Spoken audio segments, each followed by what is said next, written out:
Assalamualaikum warahmatullahi wabarakatuh. Halo, apa kabar semuanya? Alhamdulillah kita di hari ini bisa bertemu kembali dalam perkuliahan matematika optimasi. Hari ini kita sudah memasuki pertemuan ke-9, di mana pertemuan ke-9 ini kita akan membahas tentang pemodelan matematika pada program linear multivariabel. Jadi di sini kita akan fokus menyusun pemodelan matematika pada permasalahan program linear multivariabel. Nah, ini persis seperti yang sudah kita pelajari di pertemuan sebelumnya sewaktu kita membuat model.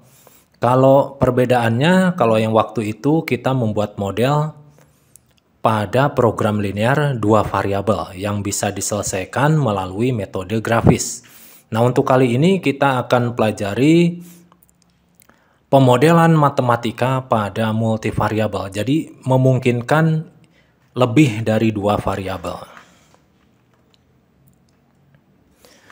Sebelumnya saya ucapkan terima kasih kepada Anda yang berkenan mau subscribe pada channel saya ini. Semoga Anda yang subscribe bisa mendapatkan manfaat, ya, mendapatkan pencerahan dari materi perkuliahan kali ini. Baik, kita mulai. Jadi saya jelaskan lagi perihal skema program linear. Program linear nanti diangkat dari suatu permasalahan kasus. Nah, kali ini variabel keputusannya sebanyak n. Jadi berbeda pada skema yang sebelumnya sampai 2 variabel. Kalau sekarang dimungkinkan sampai n variabel. Bisa 5, bisa 15, atau bahkan bisa 100 juga memungkinkan. Kemudian dibuatlah model matematika yang terdiri dari fungsi objektif dan fungsi kendala. Nah, setelah itu kita buat di sini adalah optimasinya, ya. Nah, di sini kita buat optimasinya dengan metode simplex. Nah, dengan metode simplex yang akhirnya nanti menggunakan metode operasi baris elementer sehingga didapatkan solusi yang terbaik. Nah, di sini akan saya utarakan apa saja syarat-syarat model persamaan model program linear, ya, untuk yang multivariabel. Yang pertama, variabel keputusan harus kontinu sehingga dapat mempunyai banyak varian nilai solusi dalam rentang yang terbatas. Jadi walaupun berada pada daerah visible misalkan, ya, tetapi di situ memungkinkan titik-titiknya itu dalam bilangan real. Jadi dimungkinkan ada berapa varian, ya, dari variabel keputusannya. Kemudian yang kedua, fungsi objektif harus berupa fungsi linear. Nah, ini mutlak, ya, karena kita belajar program linear itu tentunya berbasiskan program linear. Yang ketiga, ruas kiri pada fungsi kendala harus berupa fungsi linear. Nah, itu udah jelas, ya. Nah, di sini adalah bentuk umum program linear yang digambarkan dalam bahasa matematikanya. Ini fungsi objektif di sini didahului bisa menyesuaikan tujuannya, bisa maksimum, bisa minimum. Dengan Z adalah sebuah fungsi dengan input berupa multivariabel dari X1, X2 sampai Xn. Nah, kemudian dijelaskan dengan ekspansi kombinasi linear di sini, ya. Setiap variabel dikalikan dengan parameternya sampai n. Kemudian kendalanya di sini terdiri dari pertidaksamaan linear maupun persamaan linear.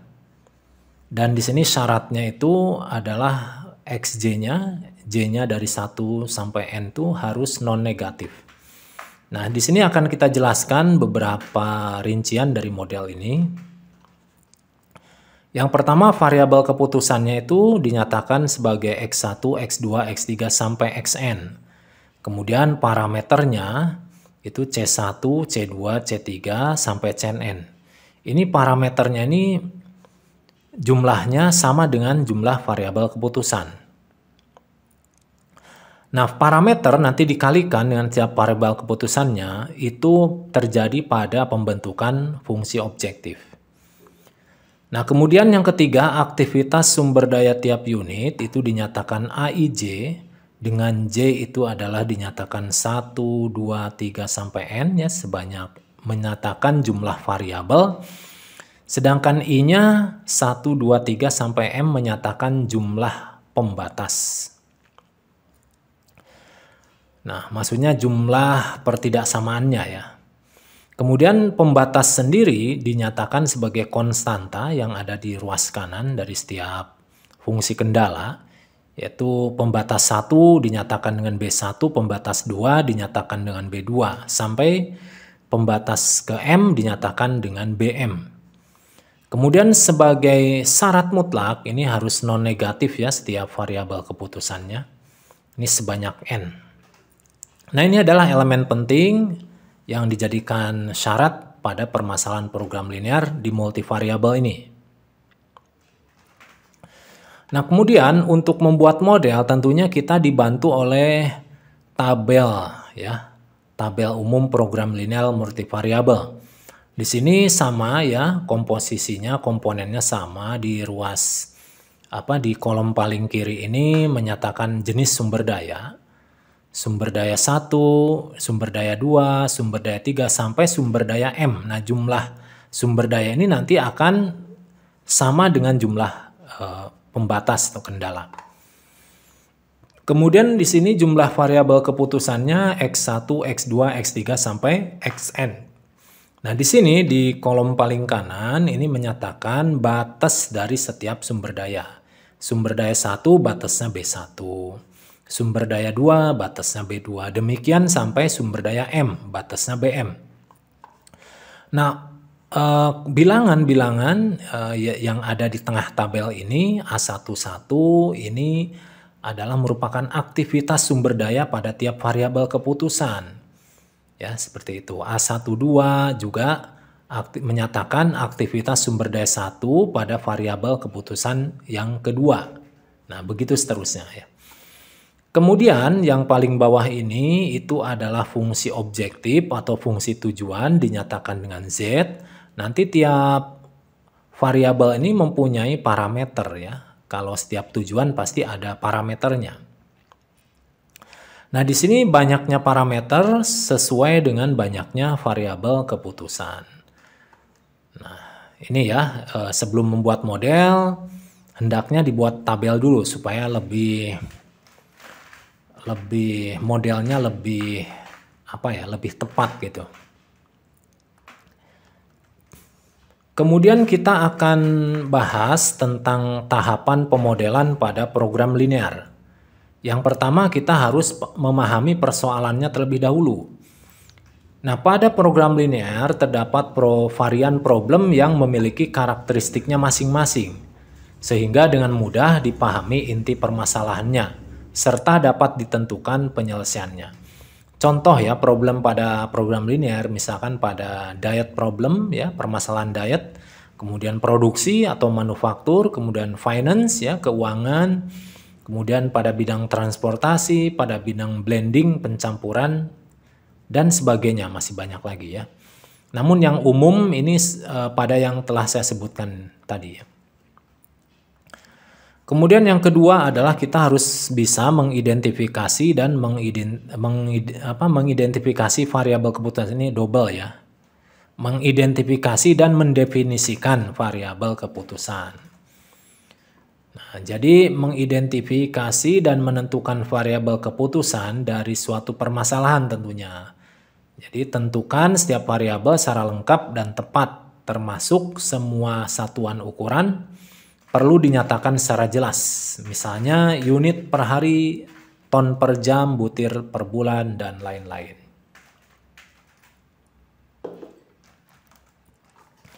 Kemudian yang ketiga adalah mendefinisikan fungsi tujuan atau fungsi objektif. Nah, jadi ini kan setiap program linear kan pastinya mempunyai tujuan ya, bisa saja memaksimalkan keuntungan ya, atau meminimalkan biaya. Nah, tentunya pada setiap tujuan tersebut ada parameter yang mengiringinya. Nah, parameternya biasanya mungkin laba per unit, tarif per unit yang diangkut, atau ongkos perjalanan per orang yang disewa. Ini mirip seperti yang kita pelajari di pemodelan pada dua variabel.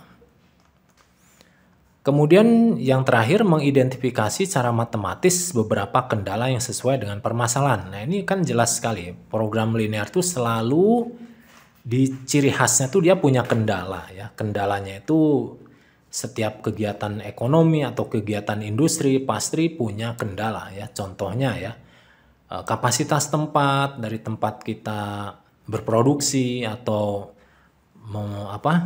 melakukan kegiatan ya, atau berekonomi ya, kemudian jumlah pekerja yang terlibat, kemudian modal, luas lahan, dan lain-lain. Tentunya itu sebuah kendala yang harus kita bahasakan ke dalam sebuah bahasa program linear. Nah, saya akan membahas beberapa permasalahan yang sering kita temui ya. Yang pertama adalah diet problem. Jadi permasalahan diet ini berkaitan dengan penyediaan biaya minimal untuk diet, untuk survival maupun untuk kesehatan. Jadi diet itu bisa untuk survival, bisa pula untuk kesehatan. Karena sewaktu survival di suatu tempat kan ya kita harus meminimalisir bahan makanan supaya tidak cepat habis.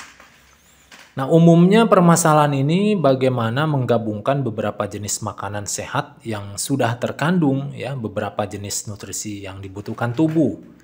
Tetapi jika dari satu jenis makanan saja tidak cukup terpenuhi nutrisi, oleh karena itu digabungkanlah beberapa makanan sehat tersebut supaya kebutuhan dasar nutrisi terpenuhi. Nah, ini adalah permasalahannya biasanya seperti ini. Kemudian kendala merupakan kadar nutrisi yang tersedia pada makanan yang dibeli.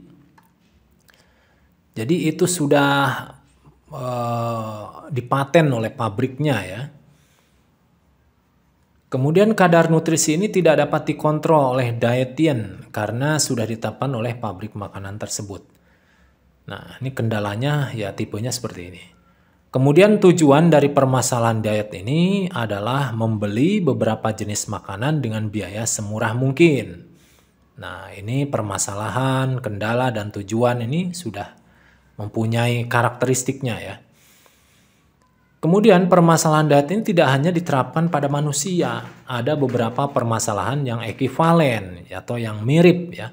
Seperti pencampuran pupuk untuk tanaman atau dapat pula gabungan beberapa pakan hewan ternak atau pakan ikan budidaya supaya hewan tersebut menghasilkan daging yang berlimpah. Nah, ini ya, jadi tipe-tipe diet problem ini tidak harus pada dunia kesehatan pada manusia, tapi bisa saja untuk pada budidaya hewan ternak. Nah, di sini akan saya tampilkan contoh permasalahan ya. Kita akan membuat pemodelan dari contoh diet problem ini. Nah, di sini seorang ahli nutrisi sebuah rumah sakit membuat komposisi diet khusus menggunakan beberapa bahan makanan. Nah, yaitu P, Q, dan R. Jadi bahan makanannya ini disebutkan dalam abjad ya. Jadi tidak menyebut merek, P, Q, dan R itu saja. Pada tabel di bawah ini menunjukkan kandungan nutrisi dan harga tiap ons makanan. Kebutuhan harian untuk diet sekurang-kurangnya terpenuhi 400 unit kalsium, 200 unit zat besi, 300 unit vitamin A. Selain itu juga kolesterol tidak boleh melebihi 150 unit. Demikian pula jumlah kalori maksimal 900 kalori. Nah, ini ya. Ini tabel di sini adalah tabel ini informasi ya. Untuk jenis nutrisi kalsium itu terdapat pada bahan makanan P itu sebesar 30 unit per ons. Pada bahan makanan Q sebesar 10 unit per on dan pada bahan makanan R sebesar 30 unit per on. Nah, demikian pula ya ini pada zat besi, vitamin A, kolesterol maupun kalori. Ini tabel ini sangat jelas ya, informatif sekali. Kemudian harga pembelian per ons untuk tiap makanan PQR berturut-turut 0,4 dolar, 0,6 dolar, dan 0,8 dolar. Nutrisian tersebut menginginkan biaya sekecil mungkin, tetapi dengan kebutuhan dasar nutrisi terpenuhi. Susunlah model matematika dari permasalahan di atas. Nah, pertama kali kita ingat tahapannya apa saja, kita pahami persoalannya. Di sini sudah kita pahami bahwa ini adalah persoalan diet problem. Kita buat tabel bantu ya di sini sesuai yang saya buat skemanya sebelumnya. Ini sumber daya, ini saya gunakan nutrisi di sini sumber dayanya. Yang terdiri dari kalsium, zat besi, vitamin A, kolesterol, kalori dengan batas-batas kriteria yang seperti disebutkan pada soal.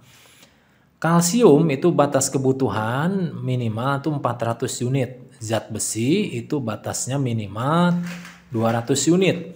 Vitamin A itu minimal 300 unit. Nah, sedangkan kolesterol karena di dalam program diet itu tidak mungkin kita membatasi kolesterol seminimal mungkin. Jadi kebalikannya semaksimal mungkin. Maksimum ya. Jadi kolesterol ini tidak boleh melebihi 150 unit. Begitu pula dengan kalori ya, tidak boleh melebihi 900 unit. Jadi kalau dalam diet itu justru mengurangi kolesterol dan kalori, tetapi mempertinggi nutrisi-nutrisi yang penting ya, kalsium, zat besi, dan vitamin A. Nah, kemudian ini kita ambil dari tabel informasi di soal. Jadi kalsium itu terdapat di unit P itu sebanyak 30. Terdapat di unit Q sebanyak 10 dan terdapat di unit R sebanyak 30 ya. Nah, demikian pula ini informasi untuk yang nutrisi yang lain. Kemudian tentunya di sini kalau kita pengen membeli PQR-nya semurah mungkin, tentu saja dia punya parameter harganya ya. P itu harganya per unit ya, per onsnya itu 0,4 atau 0,40 dolar. Q 0,60 dolar, sedangkan R 0,80 dolar.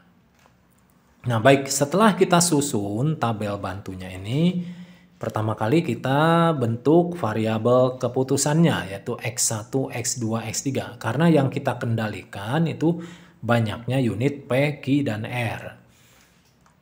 Nah, kita buat ini kriterianya semuanya adalah non-negatif. Kemudian untuk yang nutrisi kalsium kita terjemahkan menjadi 30X1 plus 10X2 plus 30X3 lebih besar atau sama dengan 400. Kemudian untuk zat besi itu 10X1 ditambah 10X2 ditambah 10X3 lebih besar atau sama dengan 200. Kemudian untuk vitamin A itu 10X1 ditambah 30X2 ditambah 20X3 itu lebih besar atau sama dengan 300. Nah, kemudian untuk kolesterol karena dia maksimum ya, berarti 8X1 ditambah 4X2 ditambah 6X3 kurang dari atau sama dengan 150. Jadi artinya tidak boleh melebihi 150. Demikian pula untuk kalori itu 60X1 tambah 40X2 tambah 50X3 ya, harus lebih kecil atau sama dengan 900. Nah, ini untuk fungsi kendalanya. Kemudian untuk fungsi objektif kita dapatkan dari biaya ini ya. Sehingga kita terjemahkan ke dalam modelnya yaitu 0,40X1 ditambah 0,60X2 ditambah 0,80X3 itu dinyatakan sebagai Z. Nah, sehingga setelah terbentuk seperti ini kita buatlah sebuah model matematika. Nah, yang pertama fungsi objektif karena tujuannya membeli PQR semurah mungkin, maka tujuannya meminimumkan. Minimum Z sama dengan 0,40X1 plus 0,60X2 plus 0,80X3. Kemudian fungsi kendalanya kita ambil dari tabel tadi ya. Kita salin lagi ya, sehingga membentuk sebuah sistem ya pertidaksamaan linear dengan 3 variabel dan berapa ini? 5 pembatas, 5 kendala. Kemudian syarat batasnya X11, X1, X2, X3, X4, X3 ini ada 3 variabel, semuanya harus non-negatif. Nah, ini adalah contoh soal permasalahan pada diet problem. Kemudian, supaya Anda lebih jelas, saya sajikan lagi contoh untuk permasalahan yang lain ya, production problem ya.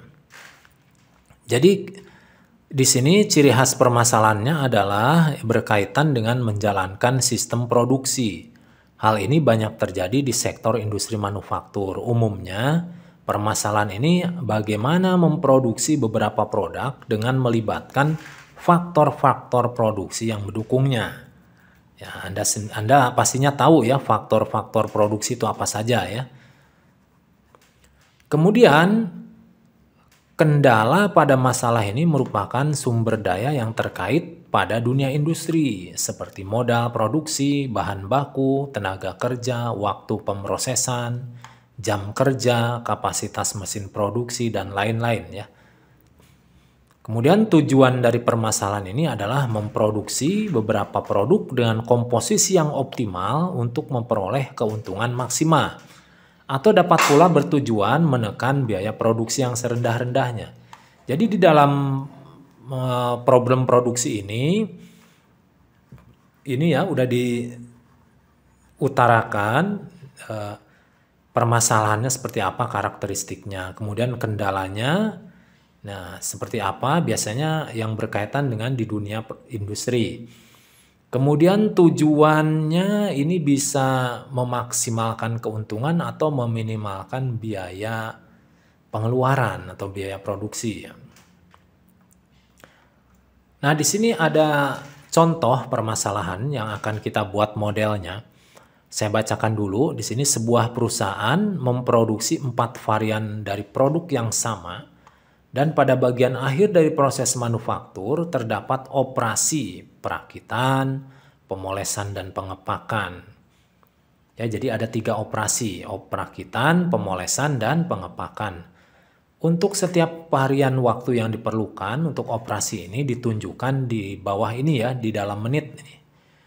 Nah, dan berikut pula laba per unit yang terjual. Jadi di dalam tabel di bawah ini merupakan informasi ya dari aktivitas antara produk dengan varian 1, 2, 3, 4 yang dikenakan pada tiap proses ya, yaitu proses perakitan, pemolesan, pengepakan, beserta di sini keuntungan unit yang terjual. Contohnya di sini ya, varian 1 itu mengalami proses perakitan sebanyak 2 menit dan pemolesan sebanyak 3 menit dan pengepakan sebanyak 2 menit. Sehingga akan terbentuk 1 unit varian 1 dengan keuntungan labanya 1,5, ini dalam puluh ribuan. Nah, kemudian varian 2 ini diproduksi melalui proses perakitannya itu sebanyak 2 menit, pemolesannya ini perakitannya 4 menit ya, pemolesannya 2 menit, kemudian pengepakannya 3 menit, serta keuntungannya 2,5 dikali puluh ribuan atau ini 25.000 ya. Kemudian varian ketiga ini masuk pada proses perakitan sebanyak 3 menit, kemudian dilanjut pemolesan sebanyak 3 menit, kemudian lanjut ke pengepakan sebanyak 2 menit.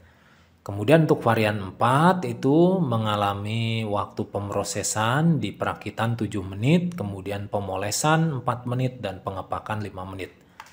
Nah, ini keuntungannya adalah per unitnya untuk varian 4 itu 45.000. Nah, mengingat keadaan tenaga kerja saat ini, perusahaan memperkirakan bahwa setiap tahun mereka memiliki 100.000 menit waktu perakitan.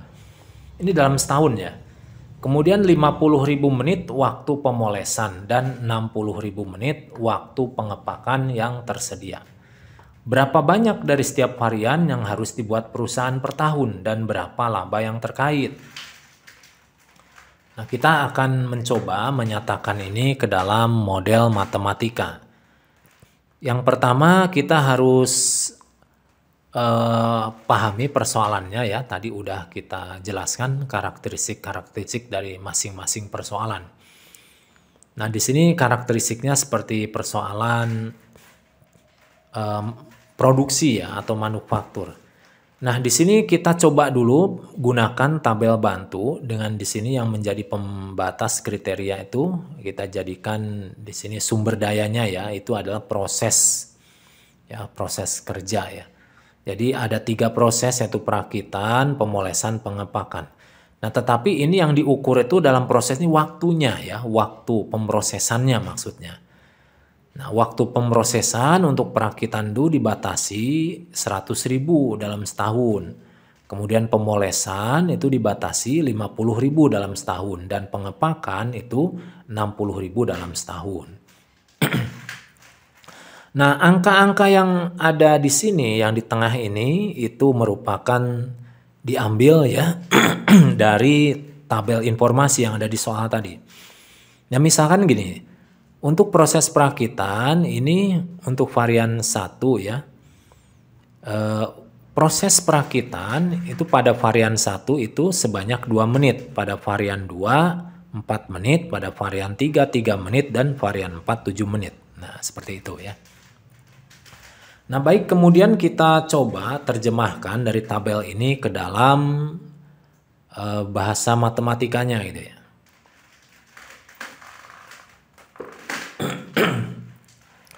Yang pertama kita buat varian itu sebagai variabel keputusan. Di sini ada 4 varian, maka kita buat sebanyak 4 variabel keputusan, yaitu X1, X2, X3, X4. Nah, semua ini harus kriterianya adalah non-negatif. Kemudian untuk proses perakitan juga kita buat modelnya seperti ini. 2 kali X1 ditambah 4 kali X2 ditambah 3 kali X3 ditambah 7 kali X4 harus lebih kecil atau sama dengan 100.000. Kemudian untuk proses pemolesan ini 3 dikali X1 ditambah 2 dikali X2 ditambah 3 kali X3 ditambah 4 kali X4 itu lebih kecil atau sama dengan 50.000. Seperti ini ya. Kemudian untuk proses pengepakan itu 2 dikali X1 ditambah 3 dikali X2 ditambah 2 dikali X3 ditambah 5 dikali X4 itu tidak harus lebih kecil atau sama dengan 60.000. Nah, ini adalah fungsi kendalanya. Kemudian untuk fungsi objektifnya kita sertakan parameternya ya, laba per unitnya. Di sini dalam puluhan ribu. Tapi untuk menghemat angka ya, ini kita tulis seperti ini saja. Jadi Z-nya itu kita tulis 1,5 X1 ditambah 2,5 X2 ditambah 3 kali X3 ditambah 4,5 X4. Nah, setelah ini, setelah kita buat ya secara matematis ya, kita jadikan ini sebagai model. Model matematikanya fungsi objektif karena tujuannya adalah menghasilkan laba yang maksimum, maka di sini disertakan tulisan maksimum Z sama dengan 1,5 X1 ditambah 2,5 X2 ditambah 3 kali X3 ditambah 4,5 X4. Kemudian fungsi kendalanya kita ambil dari slide sebelumnya tadi ya di tabel. Nah, ini ada sebanyak ini 4 variabel dan sebanyak 3 pembatas. Kemudian syarat batasnya ini X1, X2, X3, X4 semuanya harus non-negatif. Nah, ini adalah model matematika yang dihasilkan dari contoh soal tadi ya, yang ada di bidang produksi. Nah, dari 2 contoh ini mudah-mudahan Anda mendapatkan gambaran yang lumayan jelas ya. Supaya Anda lebih jelas lagi, saya akan berikan beberapa contoh lagi. Yang selanjutnya adalah contoh pada bidang finance ya, keuangan. Jadi permasalahan keuangan ini menitik beratkan pada berapa jumlah uang yang harus diinvestasikan pada tiap pilihan sektor investasi supaya menghasilkan keuntungan investasi. Nah, ini permasalahannya ya pada berapa banyak ya, uang yang harus diinvestasikan pada tiap jenis investasi. Jadi jenis-jenis investasi itu banyak sekali ya pada produk keuangan.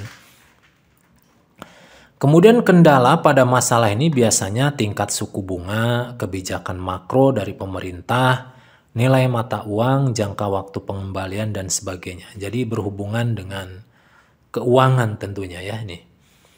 Kemudian tujuan dari permasalahan ini adalah mendapatkan return pengembalian sebesar-besarnya dan secepatnya. Nah, di sini kita akan sajikan contoh untuk finance problem ini ya.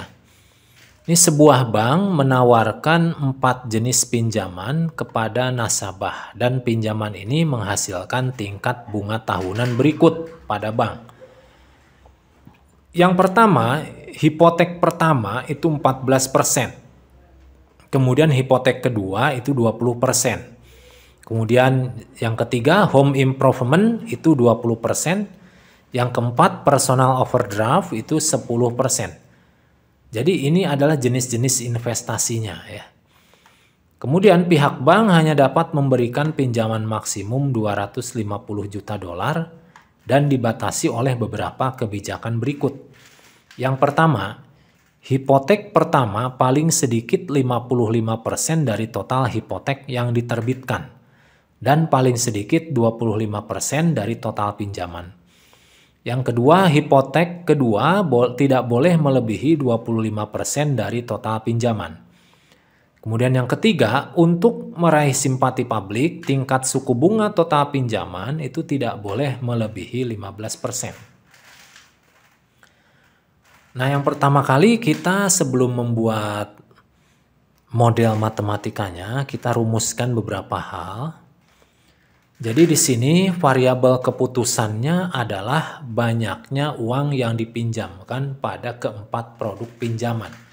Jadi tadi pada persoalan ada 4 jenis investasi pinjaman. Jadi keempat jenis investasi ini akan kita kendalikan seberapa banyak sih alokasi uang yang akan digelontorkan di keempat jenis pinjaman tersebut. X1 itu menyatakan pinjaman untuk hipotek pertama, X2 itu menyatakan pinjaman untuk hipotek kedua, X3 itu menyatakan pinjaman untuk home improvement, dan X4 menyatakan pinjaman untuk personal overdraft. Nah, ini semuanya harus non-negatif ya, tidak boleh ada yang negatif. Kemudian untuk fungsi tujuannya, ini tujuan dari permasalahan ini untuk mendapatkan keuntungan bunga pinjaman maksimum dari total 4 jenis produk investasi.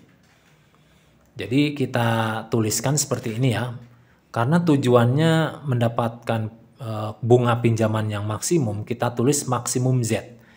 Sama dengan 14% kali X1, ini maksudnya dari X1 itu bunga yang didapat 14%. Seperti yang disebutkan di soal sebelumnya ya. 14%, saya ulangi lagi, 14% kali X1 ditambah 20% dikali X2 ditambah 20% dikali X3 ditambah 10% kali X4. Kalau kita tulis dalam bentuk lain seperti bentuk desima nih, 14% kita nyatakan juga boleh 0,14. 20% kita nyatakan 0,20. Ya, ini juga sama 20%. Kemudian 10% kita nyatakan dengan 0,10. Kemudian kita akan bahas di sini kendalanya. Yang pertama, batas jumlah yang dipinjamkan. Jumlah semua uang yang dipinjamkan pada keempat jenis pinjaman tidak boleh melebihi dana milik bank, yaitu 250 juta dolar. Kita tulis seperti ini ya modelnya ya.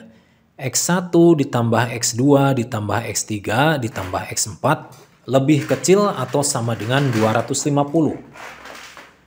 Kemudian yang kedua, kebijakan kondisi 1. Hipotek pertama paling sedikit 55% dari total hipotek yang diterbitkan dan paling sedikit 25% dari total pinjaman. Kalau kita tulis, nah ini ya, X1 lebih besar atau sama dengan 0,55 dikali X1 tambah X2. Nah, di sini 0,55 itu kita bahasakan dari 55%. Kemudian X1 ditambah X2 ini merupakan terjemahan dari total hipotek yang diterbitkan. Jadi hipotek itu ada dua ya. Tadi X1 dan X2.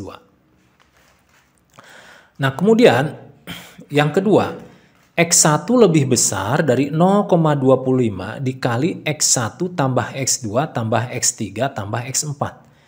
Ini 0,25 ini merupakan terjemahan dari 25%. Kemudian di sini yang di dalam kurung ini merupakan total pinjaman ya. Jadi X1, X2, X3, X4 itu kalau dijumlahkan merupakan total pinjaman. Nah, kemudian kendala yang ketiga, hipotek kedua tidak boleh melebihi 25% dari total pinjaman. Kalau kita bahasakan dalam bahasa matematisnya, X2 lebih kecil atau sama dengan 0,25 dikali X1 tambah X2 tambah X3 tambah X4. Jadi ini 0,25 itu kita ambil dari 25% dan X1 ditambah X2 tambah X3 tambah X4 ini nama lain dari total pinjaman. Nah, kemudian untuk yang kendala yang keempat, jadi merupakan kebijakan kondisi 3, total bunga tahunan tidak boleh melebihi 15% dari total pinjaman. Kalau kita bahasakan ya, jadi 0,14 X1 ditambah 0,20 X2 ditambah 0,20 X3 ditambah 0,10 X4 lebih kecil atau sama dengan 0,15 dikali X1 tambah X2 tambah X3 tambah X4. Jadi yang ada di ruas kiri ini adalah total bunga yang didapat. Ya. Kemudian ini X1 plus X2 plus X3 plus 4 ini adalah total pinjaman. Dan 0,15 ini merupakan nama lain dari 15%. Jadi total bunga tahunan itu harus lebih kecil daripada 15% dari total pinjaman. Begitu maksudnya. Nah, ini adalah 4 kendala yang sudah kita bahasakan ke dalam bahasa aljabarnya ya. Kemudian selanjutnya kita akan buat model matematikanya.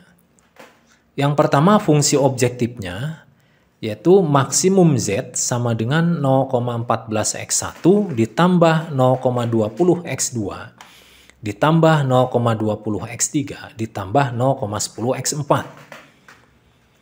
Kemudian fungsi kendalanya ini diambil dari beberapa kendala yang disebutkan pada slide sebelumnya. Jadi ini total pinjaman tidak boleh melebihi 250 juta dolar. Nah, ini juga X1 ini lebih besar sama dengan 0,55 dikali X1 tambah X2. Ini jumlah hipotek ya. Kemudian ini jumlah pinjaman pada hipotek pertama ini harus lebih besar daripada 25% dari total pinjaman. Nah, ini dibahasakan seperti ini. Kemudian di sini ya, ini tadi saya lupa. Ini jadinya seperti ini ya, X2 lebih kecil daripada 0,25 dikali X1 plus X2 plus X3 plus X4. Nah, kemudian ini juga ya, jadi total di sini kalau kita ambil modelnya terdapat 5 kendala dengan 4 variabel keputusan. Kemudian sebagai syarat batas, itu semua variabel keputusan harus non-negatif. Nah, ini adalah model matematika yang sudah kita peroleh ya, sudah kita rumuskan dari permasalahan finance tadi ya. Nah, ini contoh persoalan finance sudah kita bahas. Nah, dari 3 contoh ini mudah-mudahan Anda bisa mendapatkan pemahaman yang cukup ya. Nah, tapi tidak hanya sampai situ, supaya Anda lebih paham lagi, saya coba lagi ya beberapa contoh di bidang yang lain.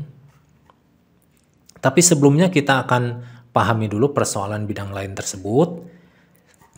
Nah, ini permasalahan yang selanjutnya adalah transportation problem. Jadi cirinya permasalahan transportasi ini merupakan masalah mengirimkan objek dari sejumlah titik lokasi asal ke sejumlah titik lokasi tujuan dengan disertai biaya pengirimannya. Nah, misal ya, ini terdapat M lokasi asal dan N lokasi tujuan. Nah, di sini kita nyatakan XIJ itu sebagai banyaknya unit yang diangkut dari lokasi I menuju lokasi J. Jadi di sini I-nya menyatakan 1, 2, 3 sampai M.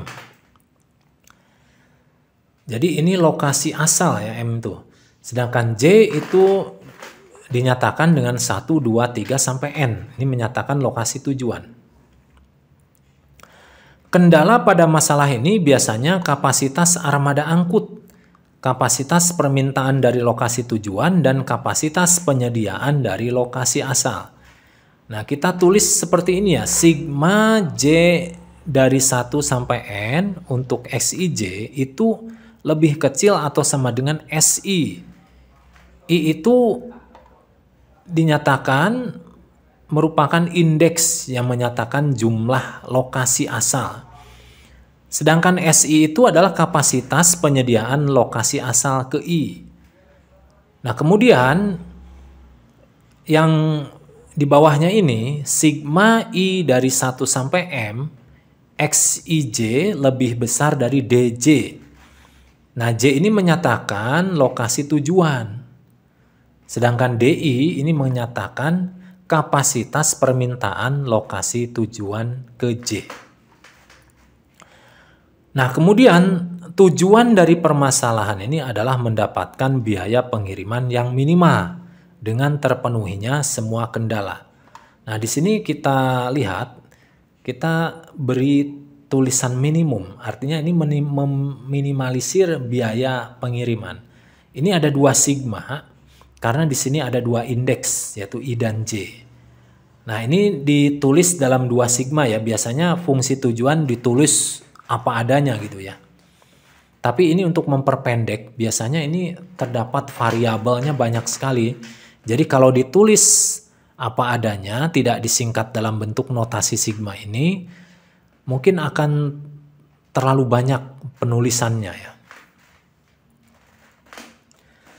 Nah, di sini saya akan berikan contoh pada permasalahan transportasi. Sebuah pabrik kertas yang memiliki 2 pabrik harus memasok setiap pekan ke 3 unit percetakan. Pabrik 1 memproduksi 350 ton kertas koran seminggu. Dan pabrik 2 sebanyak 550 ton. Percetakan 1 membutuhkan 275 ton per minggu, percetakan 2 membutuhkan 325 ton per minggu, dan percetakan 3 membutuhkan 300 ton per minggu. Biaya pengiriman dalam dolar per ton adalah sebagai berikut. Untuk pabrik 1 ya, ini untuk mengirim ke percetakan 1 itu $17 per tonnya. Kemudian dari pabrik 1 ke percetakan 2 itu $22 setiap tonnya. Dan pabrik 1 ke percetakan 3 itu $15. Nah, kemudian untuk pabrik 2 ke percetakan 1 itu $18. Pabrik 2 ke percetakan 2 itu $16. Dan pabrik 2 ke percetakan 3 itu $12. Nah, di sini masalahnya adalah menentukan berapa ton yang harus dikirim setiap pabrik ke setiap percetakan, sehingga total biaya transportasi adalah minima. Nyatakan permasalahan di atas dalam model matematika.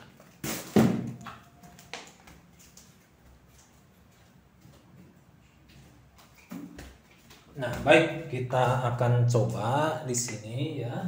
Kita akan buat permasalahannya. Nah, untuk variabel keputusan adalah kita tentukan dari banyaknya unit kertas yang dikirim dari setiap pabrik ke setiap percetakan.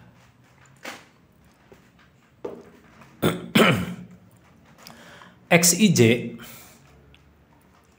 ini menyatakan jumlah unit kertas yang dikirim dari pabrik I ke percetakan J. I-nya karena pabriknya itu ada 2, jadi I-nya itu 1 dan 2. Nah, sedangkan J-nya itu menyatakan jumlah percetakan, maka J-nya ini 1, 2, dan 3. Kemudian syaratnya untuk seluruh XIJ ini harus non-negatif. Tidak boleh negatif ya. Kemudian untuk fungsi objektifnya, jadi di sini tujuan dari permasalahan ini memperoleh biaya pengiriman yang minimal. Nah, di sini ya, ini ada tabel biayanya seperti yang disebutkan dari soal. Kemudian di sini kita nyatakan sebagai X11 ya. Kemudian ini menyatakan dari pabrik 1 ke percetakan 1. Kemudian untuk ini dari pabrik 1 ke percetakan 2 itu dinyatakan X12. Kemudian di sini dari pabrik 1 ke percetakan 3 X13. Dari pabrik 2 ke percetakan 1 itu X22. Dari pabrik 2 ke percetakan 3 itu X23. Nah, ini adalah variabel keputusannya ada 6. Kemudian karena ini berkaitan dengan fungsi objektif, tentunya melibatkan parameter ya. Jadi nanti setiap unit dari X11 ini dikalikan 17 itu biayanya. Kemudian untuk X12 dikalikan 22, untuk X13 dikalikan 15. Nah, ini harus sesuai ya seperti yang ada di tabel biaya ini. Di sini diberi tulisan min, artinya meminimumkan. Z itu adalah biaya pengiriman. Itu ciri khas dari transportasi ya, meminimumkan biaya pengiriman. Nah, yang berikutnya kita akan membahas tentang kendala. Jadi kita sajikan lagi di sini tabel ya. Tabel kita gabungkan tabel informasi biaya dengan tabel kapasitas dan permintaan ya, kapasitas suplai dan permintaan. Jadi untuk pasokan dan permintaan kita akan buat 2 kendala ini. Untuk pasokan berarti kita fokusnya ke pabrik 1 berarti ini X11 ya, X12, X13. Nah, ini kita sorotin di sini maksudnya adalah jadi untuk pabrik 1 itu tidak boleh melebihi pasokannya ya, tidak boleh melebihi dari batas pasokannya. Atau boleh kita tulis harus sama di sini ya, harus sama ya, sama dengan jumlah pasokan tonnya. Jadi X11 ditambah X12 ditambah X13 harus sama dengan 350. Kemudian untuk pabrik 2, X21, X22 dan X23 kita sorot. Ini kalau dijumlahkan ini X21 tambah X22 tambah X23 sama dengan 550. Jadi untuk pabrik 2 ini 550 ini harus tersuplai ke 3 percetakan ini. Nah, kemudian untuk yang permintaan kita sorotin dari percetakan. Jadi permintaan itu X11 ditambah X21 itu sama dengan 275.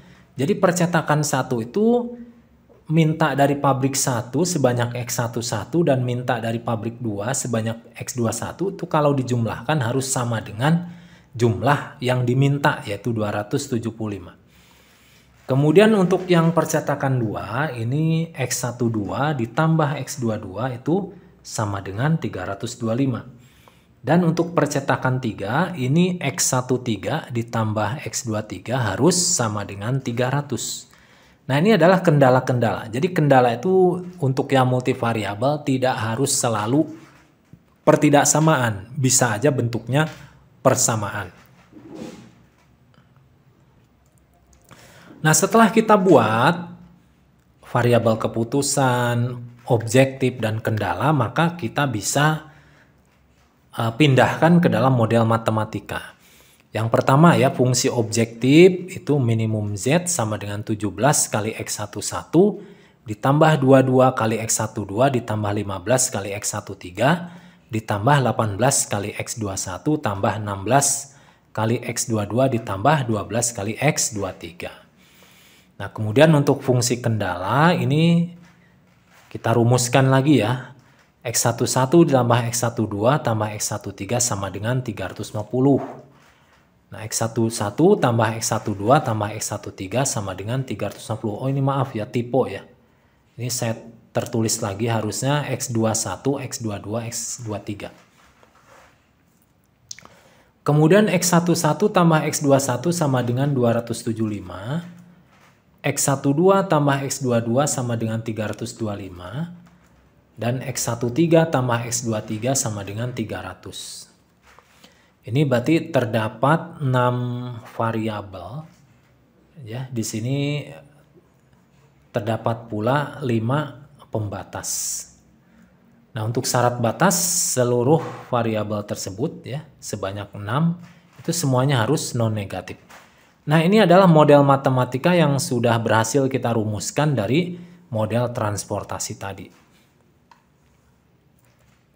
Nah, baik, kemudian supaya lebih paham lagi, saya kasih contoh lagi yang terakhir, yaitu jenis permasalahan pada blending problem ya. Jadi permasalahan ini mirip karakteristiknya dengan diet, karena fokusnya adalah bagaimana mencampur beberapa jenis bahan. Tetapi tidak untuk kebutuhan asupan tubuh, melainkan untuk dijual lagi, memperoleh hasil penjual maksimum. Pada blending problem ini diperlukan bahan dasar untuk kemudian digabung membentuk bahan baru dengan nilai jual yang lebih tinggi. Nah, ini permasalahan karakteristiknya seperti ini ya. Kemudian kendala pada permasalahan ini mirip dengan diet problem. Jadi bahan yang dihasilkan harus memiliki kriteria minimal unsur tertentu. Nah, kemudian tujuan dari permasalahan blending ini menjual hasil pencampuran bahan dengan keuntungan yang sebesar-besarnya. Dapat pula seperti persoalan diet ya, untuk tujuan meminimalkan pembelian bahan baku campuran. Nah, ini blending problem ini mirip karakteristiknya dengan diet problem. Nah, kita akan coba contoh dari blending problem ini. Nah, kita bacakan dulu ya.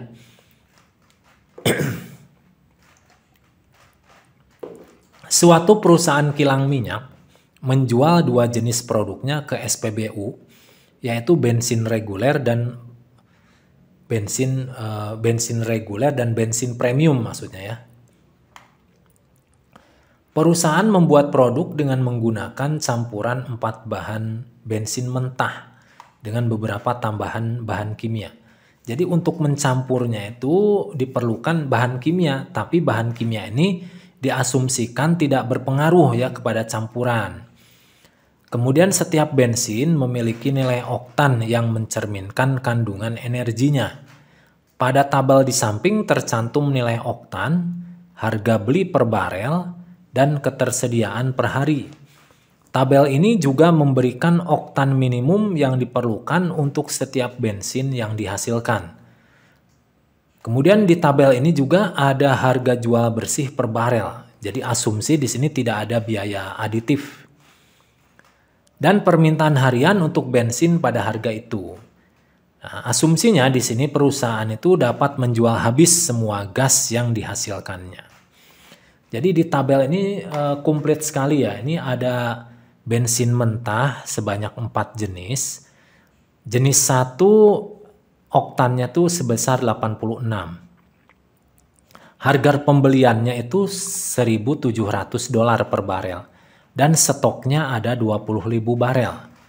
Sedangkan bensin mentah yang kedua, yang jenis kedua itu mempunyai oktan 88. Biaya per barelnya itu, biaya pembeliannya itu $1.800 dan stoknya ada 15.000 barel.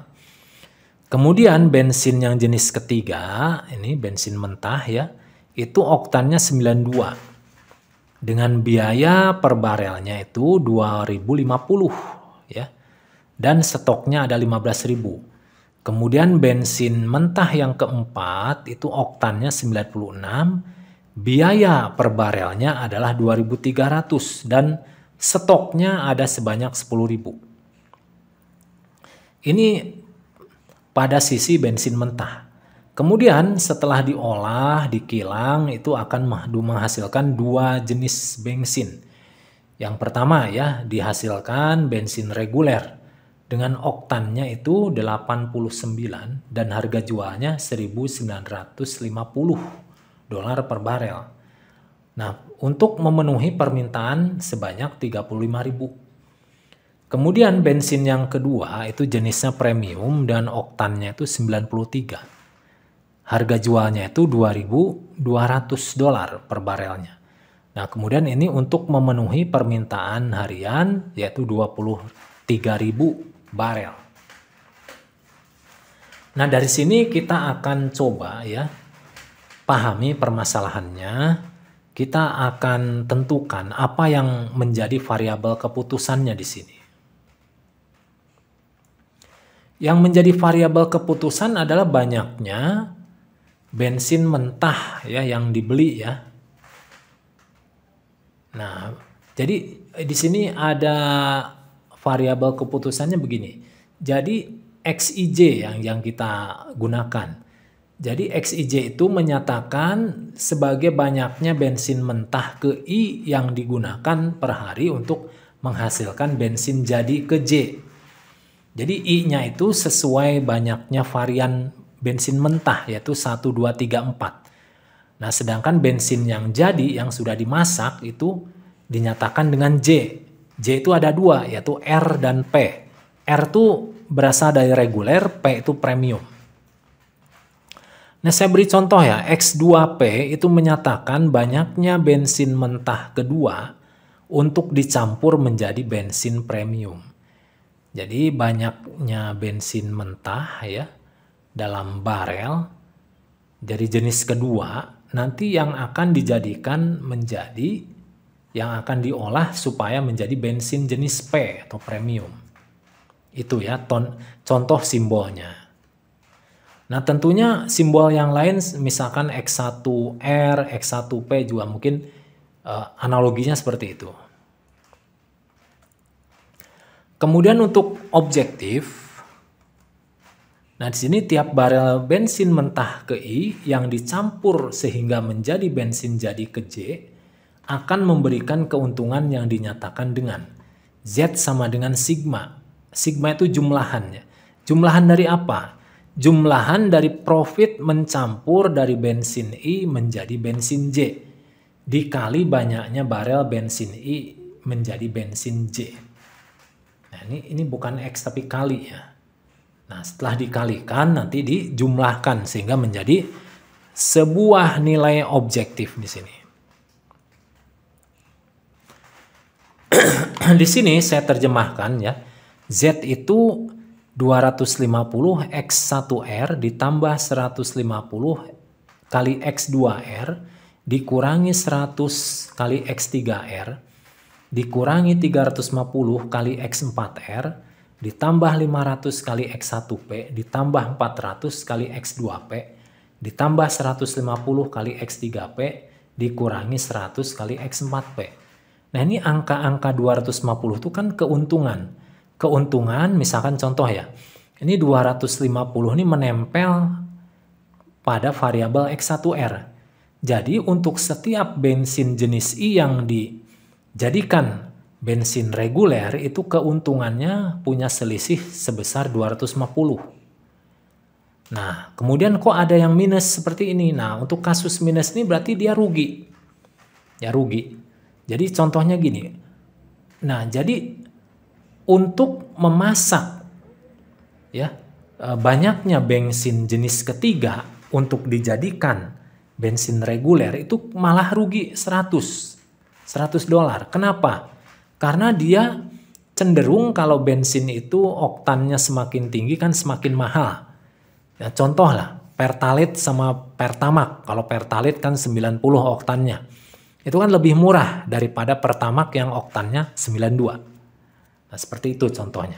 Jadi di sini dengan bahan bensin mahal akan dibuat menjadi bensin murah. Itu malah rugi, malah tekor gitu ya. Nah, maksudnya gitu. Tekornya berapa? Yaitu $100 gitu. Nah, seperti itu. Jadi angka-angka di sini 250, 150, min 100 itu merupakan selisih antara harga pembelian dengan harga penjualan. Ini kalau kita lihat ini ada pada tabel di soal tadi ya. Nah, di sini contohnya ya. Ini saya buat diagram. Jadi untuk bensin mentah yang jenis pertama dengan oktan 86 kalau akan dibuat menjadi bensin reguler dengan oktan 89 itu profitnya itu 250. Ini dinyatakan X1R. Kemudian untuk bensin mentah jenis kedua dengan oktan 88 kalau mau dijadikan bensin reguler dengan oktan 89 itu profitnya 150. Nah, begitu seterusnya ya. Nah, kalau di sini contohnya begini. Ini jenis ketiga ini kan oktannya besar nih. Nah, kita lihat tadi di tabel kan harga belinya juga mahal. Kemudian untuk dibuat bensin, untuk dicampur dengan bahan lain dan nanti tujuannya dibuat menjadi bensin dengan oktan lebih rendah dari dia. Ini kan malah tekor, malah rugi $100. Nah, apalagi yang jenis keempat, ini ruginya lebih besar, minus 350 untuk dijadikan ke oktan yang lebih rendah. Nah, kemudian pada sisi oktan yang lebih tinggi, nah justru ini malah besar keuntungannya. Jadi mencampur bensin jenis 1 dengan oktan yang paling rendah, untuk dimasak menjadi oktan premium, ya, yang nilainya 93, ini malah menguntungkan. Sebesar $500. Nah, ini juga sama menguntungkan 400, ini 150 dan ini malah rugi. Nah, di sini dari jenis 4 dengan oktan 96 kalau dicampur tujuannya untuk membentuk premium yang oktannya lebih rendah justru tekor dia $100.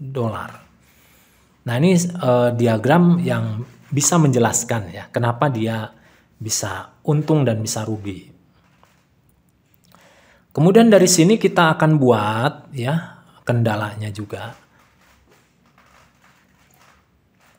Jadi banyaknya bensin mentah KI yang digunakan setiap hari itu lebih kecil dari stok bensin mentah KI setiap hari. Nah, banyaknya bensin mentah yang digunakan adalah jumlahan dari bensin reguler dan premium. Jadi di sini X1R ditambah X1P artinya begini. Banyaknya bensin jenis 1 yang dijadikan menjadi jenis premium ditambah dengan banyaknya jenis ke-1 yang dijadikan menjadi Maaf nih, salah sebut ya. Jadi banyaknya bensin yang jenis 1 ini yang mau dijadikan reguler ditambah jenis 1 yang dijadikan premium itu tidak boleh melebihi dari stoknya, yaitu 20.000 barel. Kemudian yang kedua, bensin jenis kedua yang dijadikan menjadi reguler dan dijadikan menjadi premium itu tidak boleh melebihi stoknya, yaitu 15.000. Nah, seperti itu ya cara membacanya. Sampai 4 kendala ini. Nah, kemudian jumlahan dari bensin jadi yang dihasilkan tidak boleh melebihi permintaan harian. Jadi contohnya seperti ini. Ini X1R ditambah X2R ditambah X3R tambah X4R harus lebih kecil dari 35.000. Jadi ini bensin jadi, ini menyatakan bensin jadi. Yang dihasilkan, ini bensin jadinya bensin reguler. Yang didapat dari pencampuran bensin jenis 1, jenis 2, jenis 3, jenis 4. Itu harus lebih kecil atau sama dengan 35.000. Jadi sama dengan permintaannya. Kemudian untuk yang keempat jenis bensin yang dicampurkan menjadi premium itu juga harus sama atau lebih kurang dari permintaannya, yaitu 23.000. Nah, setelah kita buat ya, kita lanjutkan ke berikut ini ya. Jadi di sini ini menyatakan banyaknya yang harus oplos. Ini maksudnya ini begini. Nilai oktan reguler itu minimal harus 89. Itu kata soalnya seperti itu. Jadi di sini didapatkan 89, angka minimal ini didapatkan dengan, ini adalah rumus blending ya. Rumus mengoplos 86 dikali X1R ditambah 88 dikali X2R. Nah, ini untuk jenis kedua, ini 92 dikali X3R, ini untuk jenis ketiga, ini 96 dikali X4R, dibagi dengan jumlahan seluruhnya untuk reguler, itu harus melebihi angka 89. Di sini kita kalikan saja, ya, kita kalikan dengan X1R plus X2R plus X3R plus X4R, sehingga di sini penyebutnya habis. Nah, di sini 89 juga dikalikan dengan total dari 4 jenis yang mau dijadikan reguler ini. Nanti kita pindah-pindah ruaskan sehingga terbentuk seperti ini ya. Min 3X1R, min 2X2R plus X3R plus 7X4P lebih besar sama dengan 0. Ini untuk yang nilai oktan reguler. Kemudian kendala untuk nilai oktan premium ini minimal harus 93, tidak boleh kurang dari 93 oktannya. Nah, 93 ini didapatkan dari merata-ratakan ya, ini dirata-ratakan, jadi oktannya nanti 86 dikali X1P ditambah 88 kali X2P ditambah 92 kali X3P ditambah 96 kali X4P. Jadi ini X1P, X2P, X3P, X4P seluruhnya ditujukan untuk pembuatan bensin premium. Nanti dibagi dengan jumlahannya, dia harus melebihi 93. Nah, kemudian dikali dengan penyebutnya sehingga menjadi bentuk ketidaksamaan di bawahnya ini.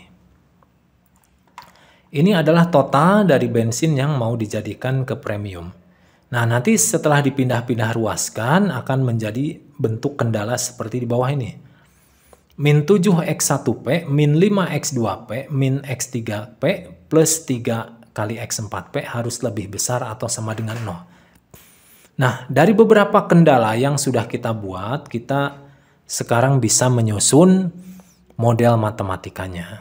Yang pertama, fungsi objektifnya ya seperti ini ya, panjang sekali. Ini bisa Anda lihat seperti ini.